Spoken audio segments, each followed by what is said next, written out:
members joined LinkedIn. And 80% of companies now use LinkedIn as their primary source to find new employees. Social gamers in the US will buy $6 billion in virtual goods by the end of 2013 for the year. Yet at the same time, moviegoers in the US will only buy $2.5 billion in real goods.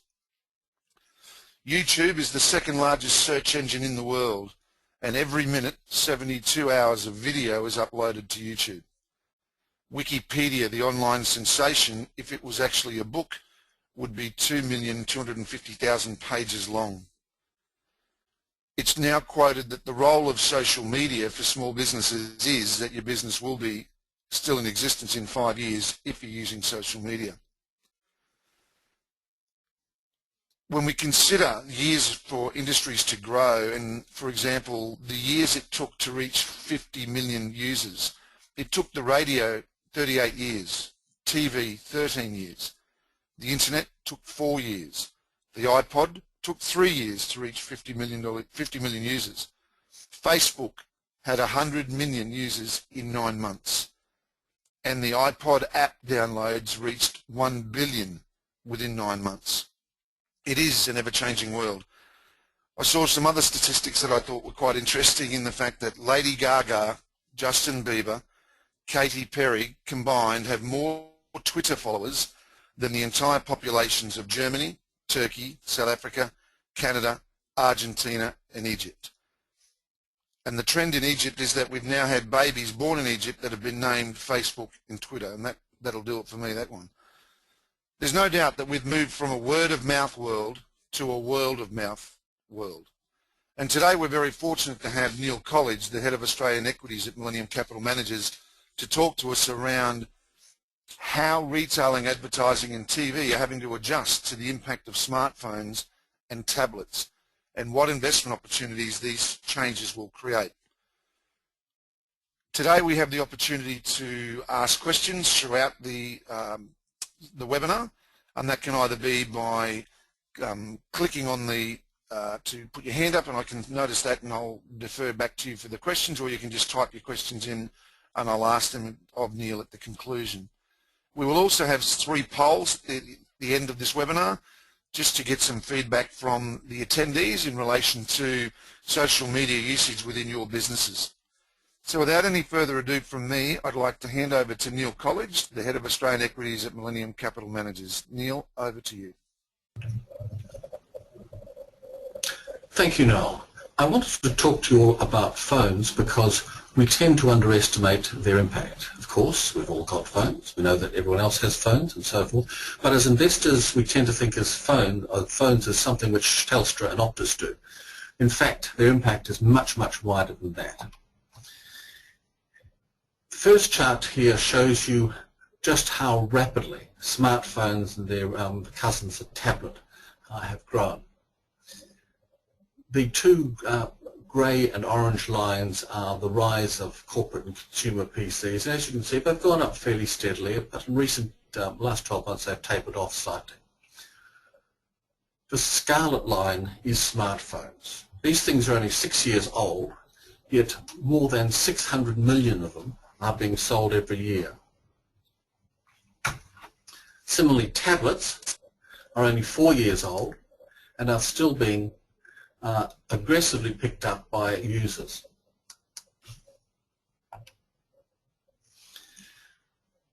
Now let's look at just how large a percentage mobile forms of internet traffic. When phones and tablets, smartphones and tablets started up, they're an absolutely tiny percentage, but they grow very, very quickly. As you can see, they've grown from nothing to 15% in the last 5 years, and they're still growing very, very rapidly. So eventually, the majority of internet traffic will actually come from smartphones and tablets. Just to put this in the context, there are 7.2 billion people in the world. There are about 6 billion feature phones which are being manufactured or out there somewhere. Not all of them in use, because people tend to keep their feature phone, or their dumb phone if you like to call it that, even after they've switched up to a smartphone. There are over 2 billion internet connections and over 1 billion smartphones and tablets out there. What is striking about this is that so far the spread of smartphones and tablets has been mostly in the rich countries. If you look at places like the USA and Korea and Japan and so forth, you'll see the penetration of smartphones as a percentage of total phone subscriptions is consistently above half and often as high as 76%. On the other hand, if you look at poor countries like India, China, Brazil and so forth, Iran, Egypt, you will see that the penetration of smartphones is much, much lower. That is, there's still a lot of population out there who doesn't have a smartphone. So what we can say from the global trend in mobile computing is very straightforward. Smartphones and tablets have conquered the markets in the rich countries, and the only people in the rich countries who don't have smartphones are the elderly, who may well die before they take one up, and seriously very poor people. However, smartphones have made very few inroads into the less developed countries, and that for them is a huge potential market. Tablet users in particular tend to be richer and older than smartphone users, and hence they have a different sort of profile and different sort of use for commerce and games and so forth. In order to make inroads into the telephone markets of poor countries, smartphone handsets have to get cheaper. The figure usually quoted is $100 US, and the latest Chinese smartphone, Xiaomi, has a price tag of only $130, so we're getting there.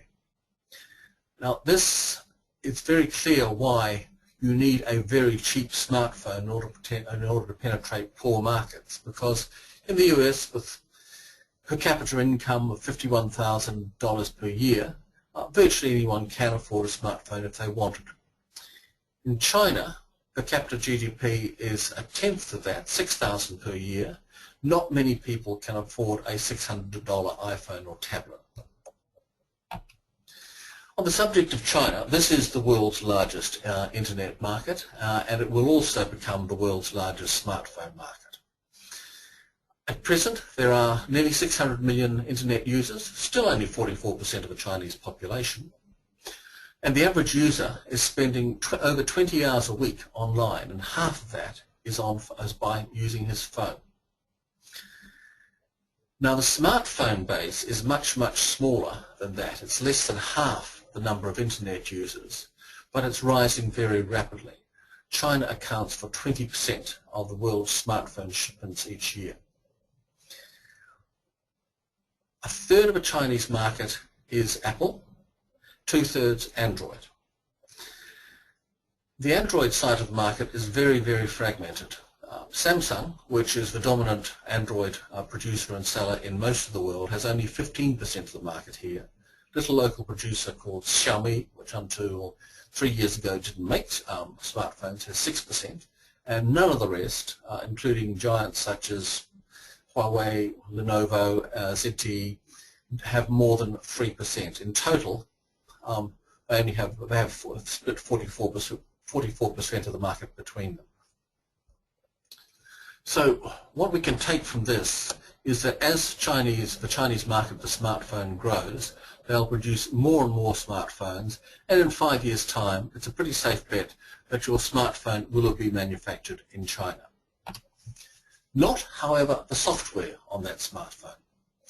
The Chinese government has imposed a set of rules and controls on the internet which effectively limit what can go in and out of the country, which limits what you can search for in China and limits what applications and service providers you can access. Now this amounts to locking out all the familiar names we know in the West, eBay, Facebook, etc.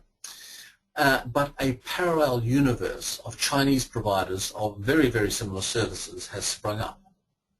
Exactly the same services, except they happen to be done in Chinese characters. China is also a long way behind the West in mobile commerce. There's only 271 million users. Again, remember, 600 million people on the internet in China. Part of the reason for that, it's not actually connected to Western payment systems except PayPal, because China doesn't allow is not very keen on allowing Western commercial operations into China. But the main online payment system is a domestic system operated by all the banks there called UnionPay. Now the net effect of all this is that it's very hard for Chinese software makers to actually sell their products out of China. Even if they were to translate them from Chinese into English or Hindi or Spanish or what have you, they're simply not designed to survive in a Western internet ecosystem. There is one escapee so far, which has been taken up quite enthusiastically by young people in Asia and less developed countries, which is a product from one of the major Chinese producers called WeChat. You may have heard of it. But so far, most Chinese software producers really can't sell outside China. So you'll have a Chinese phone in 5 years' time, but it'll be running on Western software. Now, we've talked about phones. What do people actually do on their phone? And this is a fairly doubtful area because although we can measure the number of phones produced and shipped and so forth and the number of hours per week that people spend on them and so forth, it's very difficult to actually get an accurate fix on how the average user, if there is such a thing, actually spends his or her hours on the phone. Basically, we rely upon people's diaries and their statements of, oh, I spent 6 hours a day last week on my phone and so forth. Some hard figures exist. We know for a fact that the biggest single use on a smartphone is games. The world's most downloaded game was Angry Birds, which had over 1 billion downloads. The next big use is social media. We know that from a number of users on Facebook and Pinterest, Instagram and so forth. Search and shopping is huge. Search is of course free, being dominated by Google mostly. Shopping is mobile commerce, and we'll come back to that in a moment. Reading news and books is very common. Music, things like iTunes, very common. Video, like YouTube, Vimeo, watching movies and TV, also very common. But the problem with most of these activities is that it's very hard to monetize them. Over 80% of the games are offered on to either Apple or Android users are offered free. Social media is of course free. Search is free, shopping isn't. News, books, well, yes, there are some paywalls there. Music, yes, well, iTunes has managed to monetize that. Video, well, no one's monetized that very successfully so far. So the problem is, how do you actually make money out of all these hours which people are spending on their phones? Now we're starting to talk about investment type things. Let me give you some idea about how big the numbers which we're talking about are. Now the top line there, mobile networks, is essentially the phone companies. It's the Telstras and Optuses of the world, and these are very large companies. They provide not just the mobile voice, but also the SMSs, the data, etc., etc. Much smaller than that is the global advertising industry, which is only about 500 billion a year, but it's still pretty big. Number of mobile phones shipped per year, the actual revenues for that is half of advertising, 250 mil, but that's been rising fairly steadily as more phones go out, even though their price is dropping. PCs are now less important than mobile phones. There are fewer. The dollar amount spent on new PCs per year is less than on phones. The biggest of the internet conglomerates is Apple, with revenues of nearly 200 million at the moment. This makes Apple bigger than the entire global book industry. It's not that books are dying off, it's just they're becoming less important. People spend more time on their phones than they do reading books. Online advertising is quite large. Vicinity of 100 million. Again, it's a little hard to measure, but it's still only 20% of the global advertising business. Amazon, next to the internet conglomerates, is a very, very large retailer and advertiser basically, followed by Google, which dominates search and has a whole bunch of other activities, but essentially because Google is a search company and sells advertising on its searches, it's really the world's largest advertising company. And Google's revenues, by the way, are larger than the entire US newspaper industry these days. partly because newspapers have been shrinking, but also because Google has been rising steadily. Recorded music industry is actually very tiny. You wouldn't believe it from the amount of noise they make, but it is a very small industry. So, having put that in context, let's talk about mobile shopping. Mobile shopping is now 20% of all US online shopping, but there's a problem with this. The conversion rates from visiting a website to actually buying something are very, very low. With PCs, which are pretty well understood, and people have been using them to shop for 15, 20 years.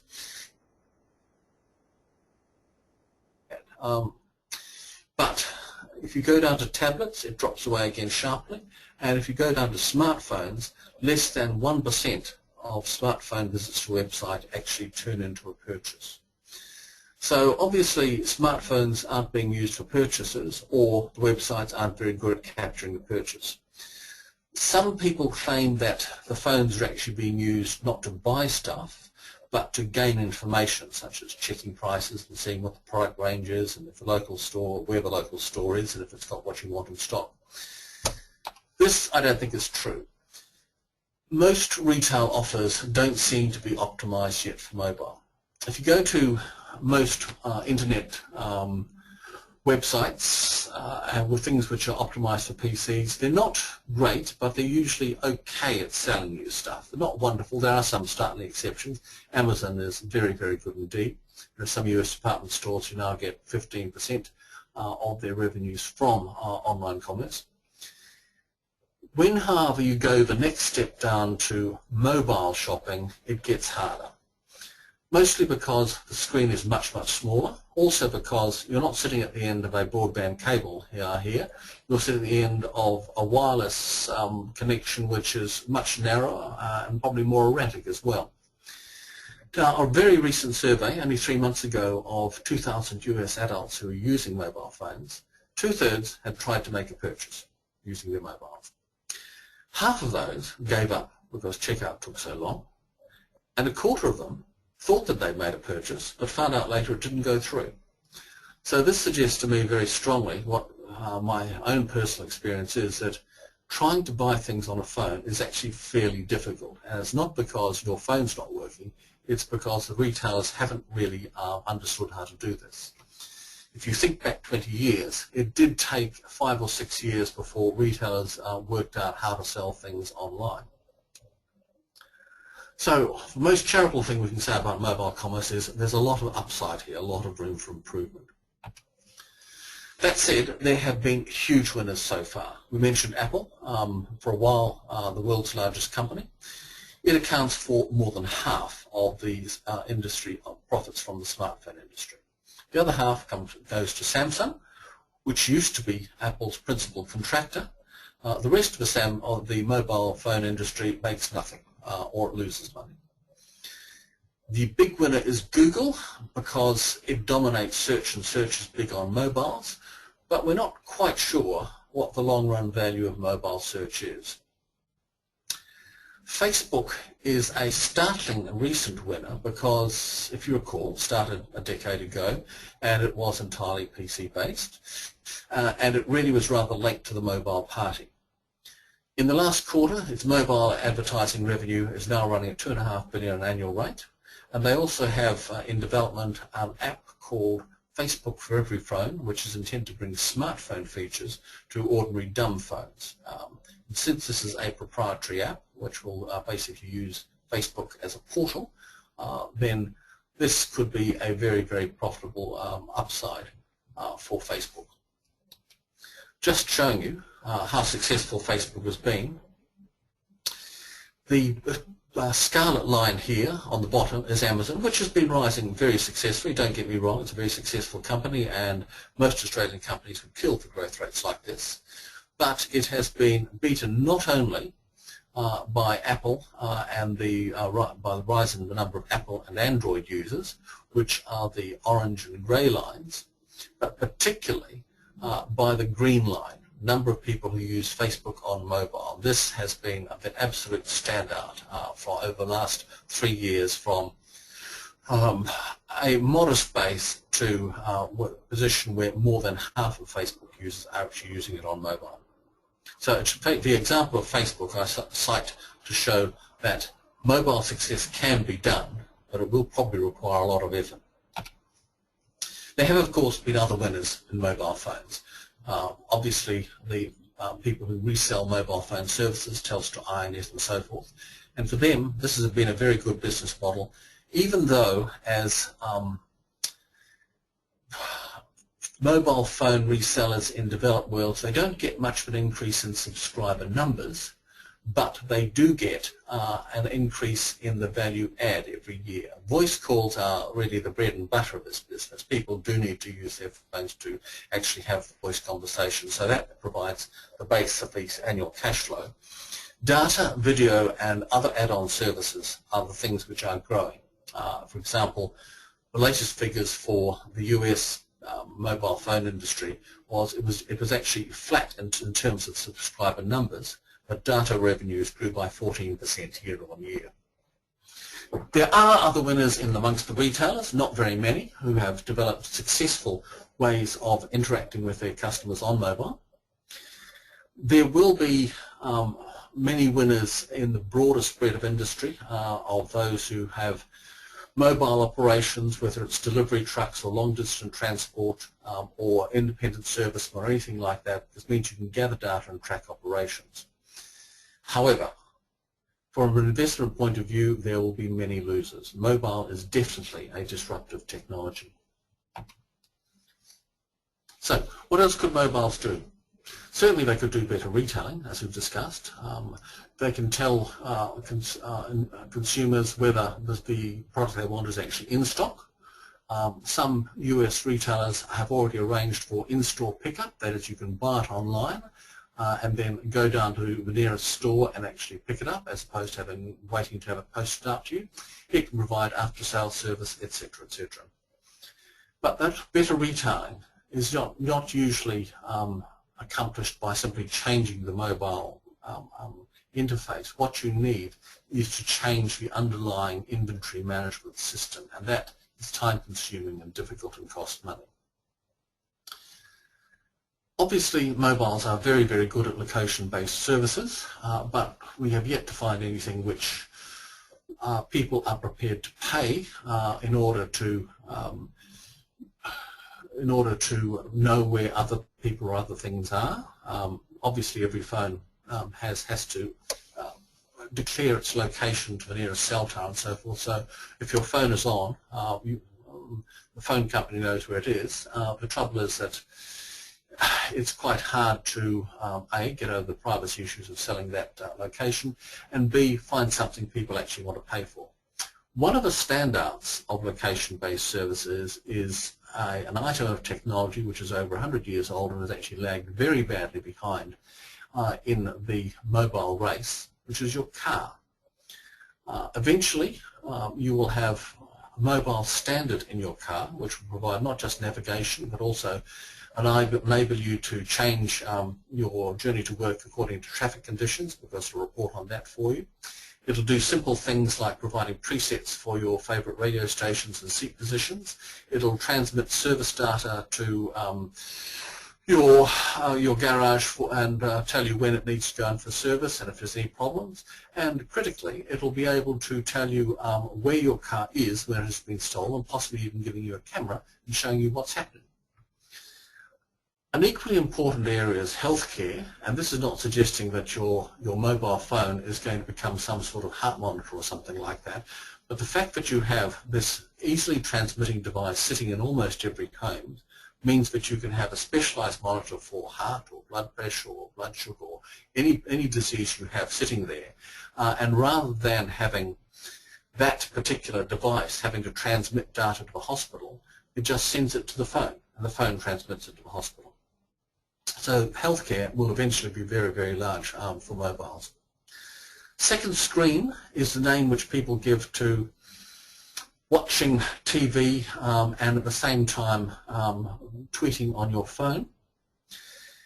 This is unbelievably valuable to advertisers, because if someone is actually watching a program and tweeting to their friends about it, they and their friends have self-identified as people who actually follow this program, take an interest in it. So every advertiser wants to know something about this. The trouble here is the TV companies are badly behind the play, especially in Australia. In the US they are moving faster, but they still haven't yet worked out how to monetize this. TV itself is going mobile, there's no doubt of that. You've already seen US providers such as the US, ABC, not Australia, which is offered a mobile app to view its programs on your phone. Hulu, which is a consortium of US TV service providers, which offer much the same thing. Google has just recently put out the Chromecast dongle, which is a way of controlling what's on your TV screen from your mobile. Now, clearly, video is going to be a big part of all these activities, and this is going to mean continued increases in the number of things which can be sold to consumers, and the amount of data which is going down the phone lines. Now, the investment implications of this are pretty straightforward. In poor countries, there will be more and more people taking up smartphones. In rich countries, not so much increase in number of people taking up smartphones, but phones will do more, and therefore the revenue per subscriber will continue to grow. Eventually, there will be more mobile commerce as retailers learn how to interact with their customers on a phone screen. So what we do when we look at companies these days is we look very, very carefully at what the upside from mobiles could be, as well as the downside from mobiles. Remember I said that mobile is a very disruptive technology. The internet's already done a lot to kill a number of industries, and mobile will kill several more. Finally, something which you don't often think about, but with the rise of the mobile, you can forget privacy. In the early days of the internet, you could pretend to be anyone you like. When you have your phone, you are exactly identified. They know where you are, they know who you are, and they have a complete list of your preferences. So with that in mind, I'm happy to take questions. Thank you very much, Neil, and we do have a number of questions that have come through. The first question, given the advent of using smartphones as a payment tool rather than using credit cards, what impact do you think this will have on the smartphone market? It's another example of a thing which a smartphone can do. Already between 20 and 30% of people using smartphones are using them for banking, depending on the country and depending on the survey and so forth. But yes, it's rising, it's convenient. There's a degree of trust required here, and that's much more easily gained with younger users rather than older users, but certainly phones will be used for payments, and they will tend to wipe out credit cards over time. Bear in mind the credit cards are only 60 years old, but they won't change the position of banks because the internet service providers are not going to become wallets. They're not going to become stores of value. They're not going to start operating bank accounts for you, because if you've ever spoken with IT guys who've done work with banks, they'll tell you that banks are really, really weird to work for. They don't care about how much money you spend. They don't care about deadlines. What they are completely obsessed with is security and reliability. Obviously because customers don't want their money going astray, but also if a customer goes to the ATM, they don't want to find it's down for the next 12 hours and they can't get any cash out. So banks provide a very, very different sort of service, and the sort of outages which you get from most internet service providers, most online companies, are simply not acceptable in banking. So although mobile phones will play an increasing role in banking, they're not actually going to have very much effect on banks, except that banks will have mobile apps. Great, thanks, Neil. I should also apologise to everybody. Obviously, I'm not as technically savvy as I made out at the start because I couldn't get the screen to be the full screen, so I do apologise for that. Before we go to the next question, just for all the registrations, we will be sending a link to you tomorrow in an email format which will enable you to access the webinar for future reviews as it's been recorded as well. Neill, Google recently purchased Motorola and launched its first phone. What effect do you think this will have on Google in the overall marketplace? Google's a really strange company. It's absolutely rolling in money, and it encourages its engineers to go out and try to do new things. You've all heard about Google Glass, which basically means a pair of glasses you can access the internet on, and while you're talking to people you can look up things about them or about anything else. You've all heard of Google's self-driving car. Google has also started to provide high-speed internet services as an experiment, but you can only access that if you're in some suburbs of Kansas City in the US. Google does a whole lot of things on the grounds that anything which increases internet traffic is good for it because it means more search. It's also, of course, looking for other businesses in there, what may be viable and what not be. That's the reason why it bought Motorola. It wanted to get hold of the patents, the engineers, and it's brought out its first phone, the Moto X, which has had good reviews. I haven't actually held one, but it's had good reviews, but it doesn't seem to be a game changer. So Google is, if you like, a conglomerate which is trying to find the next big thing. It wants new businesses, but it really doesn't know where new businesses are. Personally, I would bet that Google will not be in the smartphone business in 5 years, simply because it doesn't have the focus and dedication of Chinese smartphone manufacturers who have to do this seriously in order to survive. Great, thanks Neill. And just before I go to the next question, we're now going to launch the 3 polls, which will give you the opportunity just to respond, and we can get a sense of the attendees today as it relates to the quick polls, the first one being, do you currently own and use a smart device? Neill, your Australian equity portfolio has been managed through a very thorough and disciplined process and continues to deliver significant outperformance for the clients. The question in relation to that portfolio is, with the increasing uptake and popularity of smartphones and tablets, will your equities fund look at buying stocks or companies with exposure, particularly with these gadgets? We look at anything which is in the S&P ASX 200, but the fact that a particular industry is popular or doing well doesn't mean that it's a good investment. For example, when I said that the number of smartphones manufacturers is rising spectacularly, that's quite true, but it has been a difficult industry to make money. As if you recall, the industry profits are split pretty evenly between 2 producers, Apple and Samsung, and the rest are in the position of contract manufacturers. Life as a contract manufacturer is pretty tough. Samsung used to be Apple's biggest contract manufacturer, but being a smart Korean company, it learned from this and started producing its own smartphones.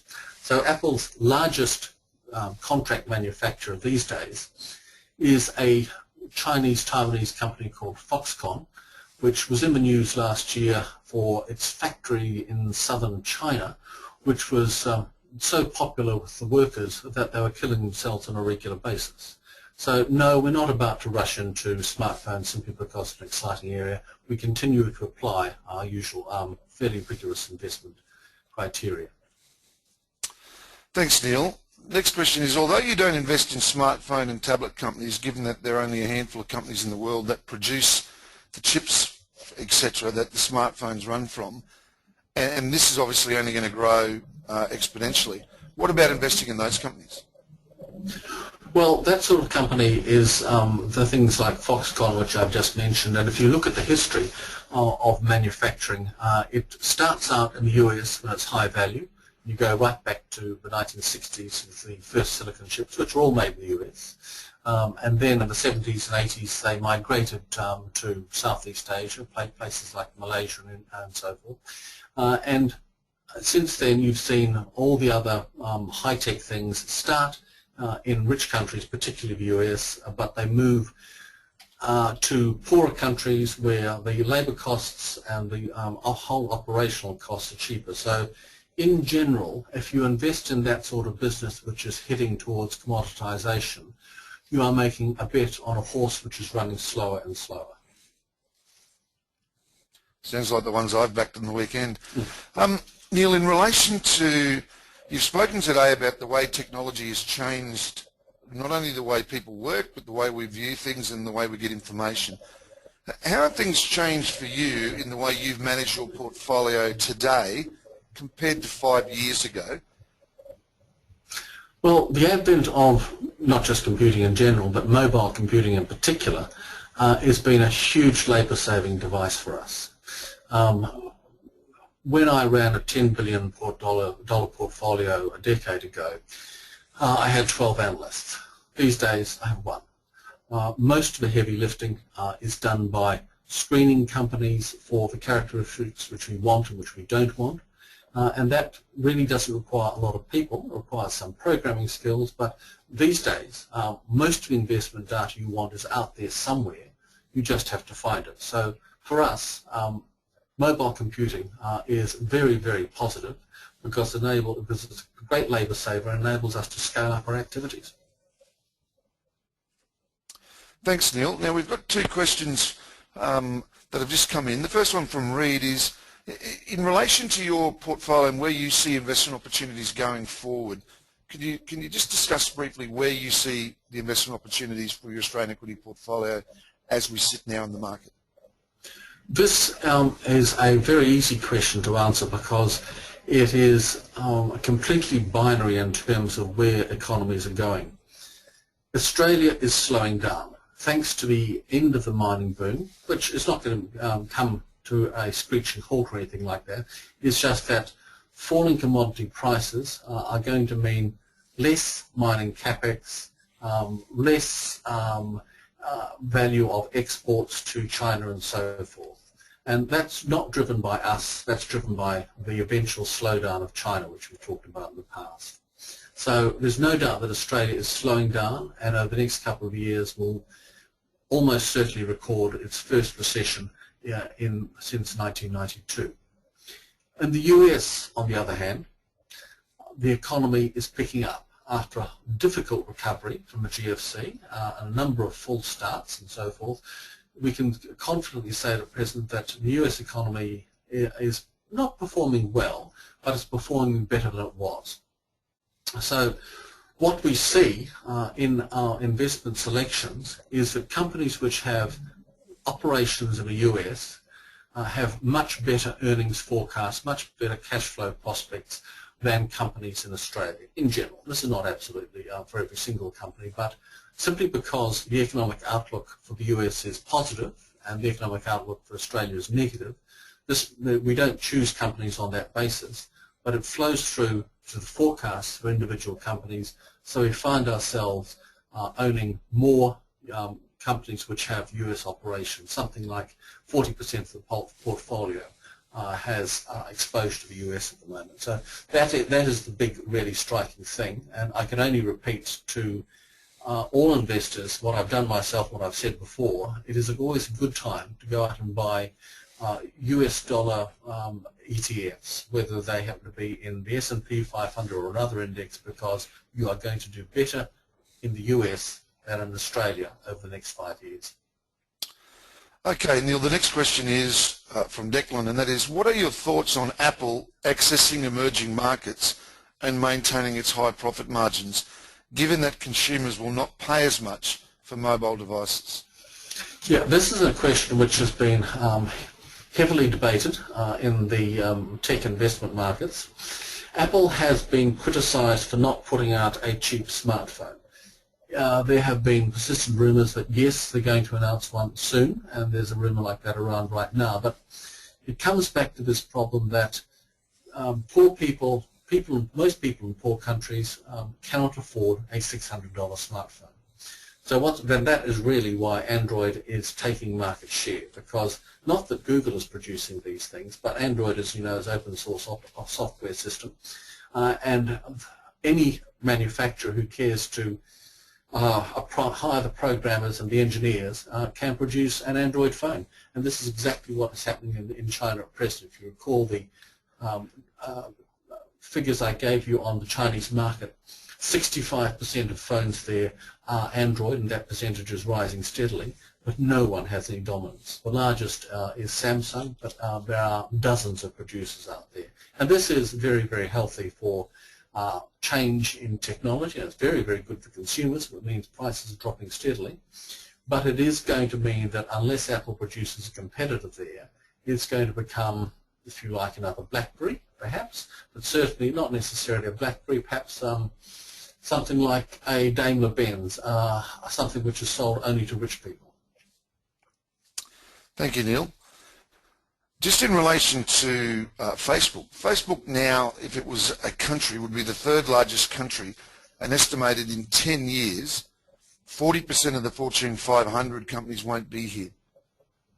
It's very interesting and exciting times in the technology world, and particularly with smartphones and equities, and the performance has been outstanding. Do you have any plans, and if so, what are they, to tap into the broader international equity market, Neil? Certainly.